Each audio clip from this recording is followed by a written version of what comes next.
Primeira instância, vamos deixar muito explícito aqui de que o que eu vou falar, repassar como conhecimento, não é uma visão unânime, não é uma verdade absoluta, então todo mundo está muito livre para concordar, discordar e, acima de tudo, praticar em suas devidas casas, tradições e famílias da forma que foi repassado pelas pessoas às quais vocês confiam.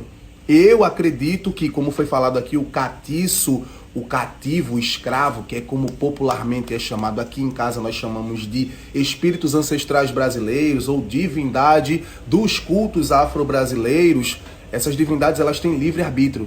Infelizmente, eu tenho que falar para vocês que gostam de colocar medida, que gostam de colocar régua, que gostam de colocar limite na espiritualidade, que a espiritualidade não tem limite, não é controlada, não existe rédea para a espiritualidade. Nós estamos aqui para adorá-los e não para dizer o que eles têm ou não têm que fazer, o que eles podem ou não podem ter. O processo de laterização do solo, que é o que traz o hidróxido de alumínio e ferro para o solo, é um processo que acontece com o frio, o calor, a seca e o excesso de umidade.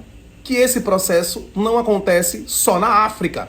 Portanto, a laterita não é uma pedra pertencente à África, não. A laterita é uma pedra que existe no mundo inteiro, mas que primeiramente na África ela foi sacralizada para uma divindade pelas lendas e essés odus que são contadas por aquele povo de geração para geração.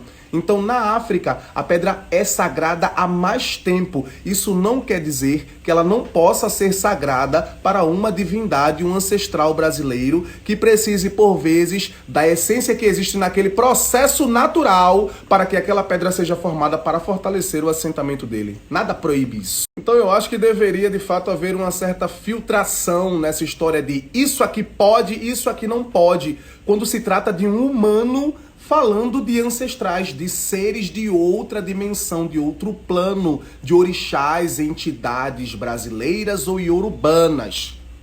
A gente deveria acabar com essa história de querer botar régua, querer medir o espaço até onde o espírito vai ou até onde ele deixa de ir. Quem decide isso, Zorra, é ele. Não somos nós quem temos que ditar nada. Se um espírito quiser uma pedra de rio, você dá uma pedra de rio a ele porque você está para adorá-lo e obedecê-lo, não para questioná-lo.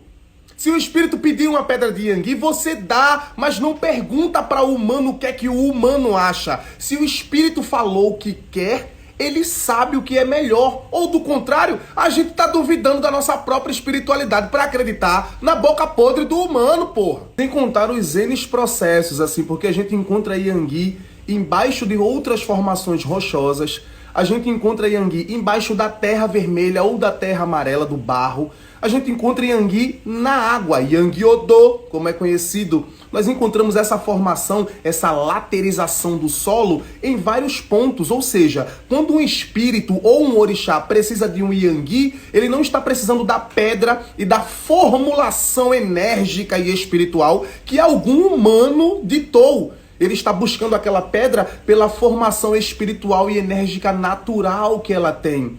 E isso não cabe a nós questionarmos. Ou a gente adora, acredita, respeita e procura entender sobre o processo natural de cada artefato que está dentro dos assentamentos das entidades e divindades que cultuamos para pararmos com a incerteza, ou a gente vai ficar o tempo todo desse jeito aí, chamando espírito de catiço, de escravo. Então, pelo poder e expansão enérgica e espiritual que existe na laterização do solo, que desenvolve hidróxido de ferro e de alumínio em suas formações rochosas, montanhosas, subaquáticas e subterrâneas, nós aqui do Ebé Ayarabô Orixá utilizamos Yangui para qualquer divindade que nos ordenar que ponha esta pedra no assentamento, seja ela iorubana ou brasileira, porque nós estamos aqui para cultuar e obedecer. Por esse motivo, nós usamos, mas respeitamos também quem não usa, até porque a gente está aqui para cuidar das divindades deste portão para dentro. Do portão para fora, cada um faz aquilo que acha que deve e o que entende, o que tem como convicção do próprio culto. Cada um tem a sua e a gente respeita. Mas aqui, eu espero que tenha ficado claro, viu? A gente pode sim utilizar o Yangui para as entidades brasileiras. E é por esses motivos que eu acabei de falar. Mojuba.